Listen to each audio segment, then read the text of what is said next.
let's start the 6-Day Star Blanket by Betty Mcknit. These are the yarn colors I've chosen. I've got Big Twist Shine in Sage Green and Karen Simply Soft in Soft Pink. I'm going to go ahead and start with the pink. This pattern calls for a smaller hook than what the yarn calls for. It just says to use about a 1/2 millimeter down. Once you experience any kind of curling, the next round go up a 1/2 millimeter. Before we start, this pattern has 9 setup rounds and then a 6-round repeat. It does say for the middle 9 rounds, the first setup rounds, to not change color. So don't use a variegated or color changing yarn. Or you can, you have free will, do what you please. We're going to start with a slip knot and a chain 4. So 1, 2, 3, 4, and then we're going to slip stitch into that first chain to form a ring to work into. When you're making a blanket or anything with that kind of weight to it, you shouldn't start with a magic ring. They're a little bit more flimsy, and there is a better chance that with pulling on it, it will come undone and start unraveling your work. So now that we've got our ring to work into, we're going to chain 3, which counts as our first double crochet, and then we're going to put 13 more double crochet into this ring. So we've got 1, 2, 3, whoops, 4, 5, 6, 7, 8,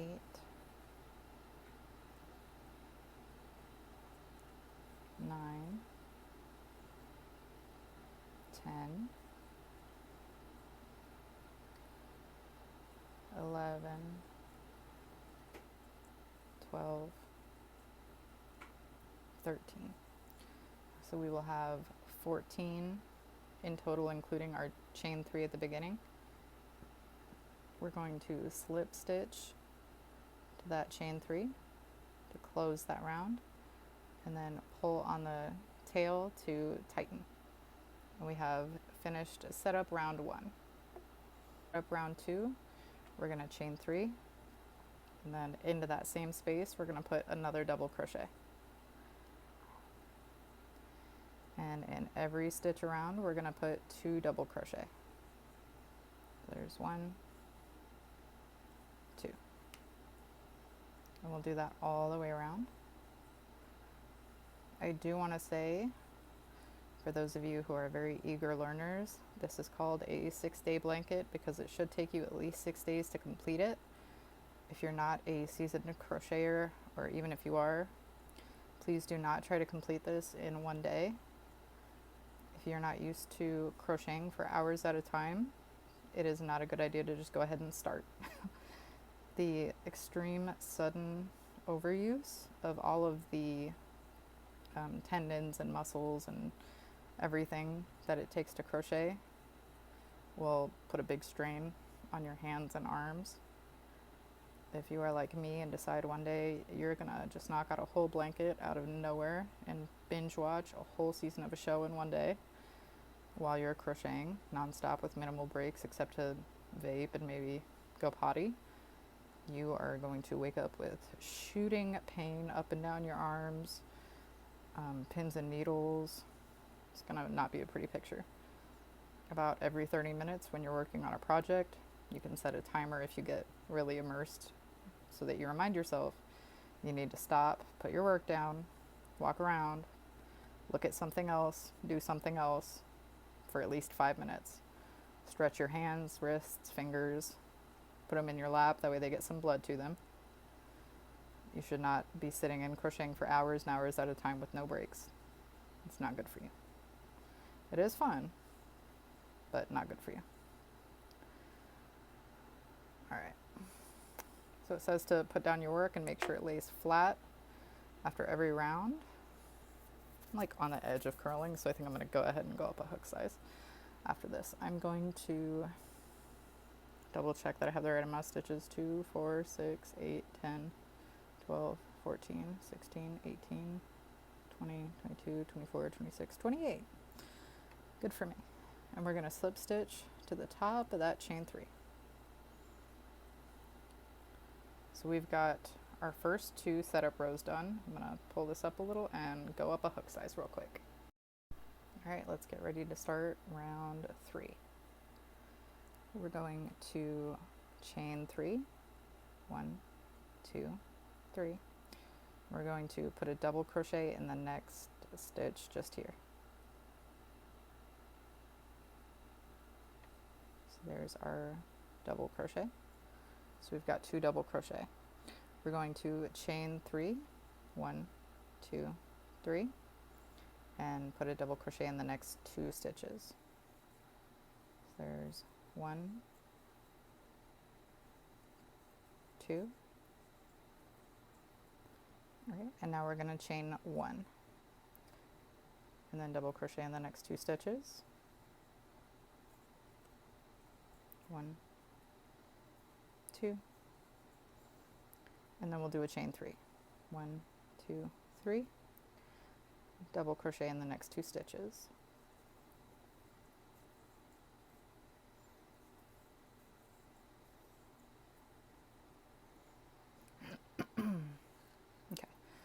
Chain 1, so we're just putting 2 double crochets and then chains in between them, alternating between chain 3 and chain 1.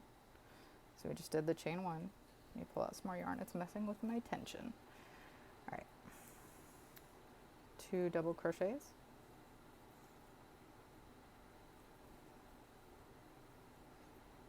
chain 3,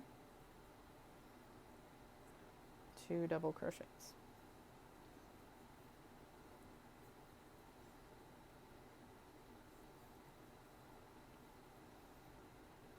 Chain 1, 2 double crochets. Whoops. Oh my god. Okay. I need to pull out more yarn. Hold on. Okay, sorry about that.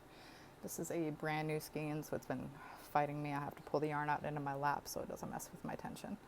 So we've got the chain 1 here, 2 double crochet. We're going to go back to a chain 3. 1, 2, 3. And 2 double crochet.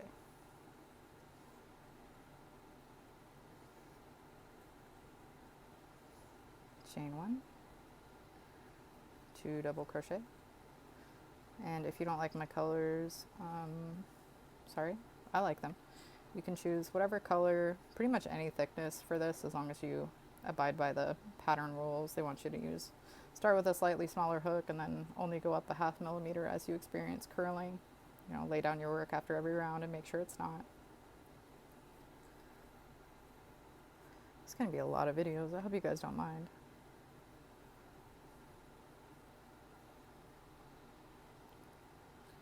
Okay, I forgot where I was. Chain 1, 2 double crochet, chain 3.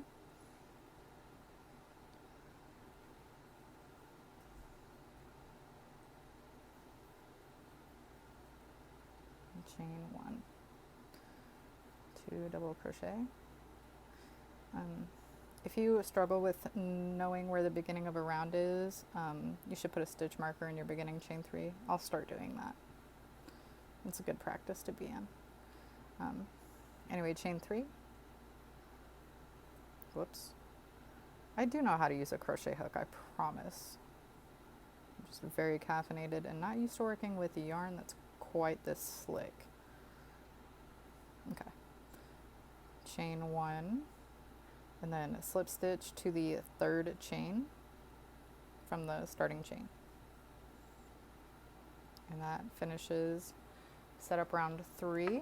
I'll start, you should have, 1, 2, 3, 4, 5, 6, 7 chain 3 spaces, and then they're smaller to see, but 7 chain 1 spaces in between as well. The next few rounds will be in the next video. I'll see you guys then.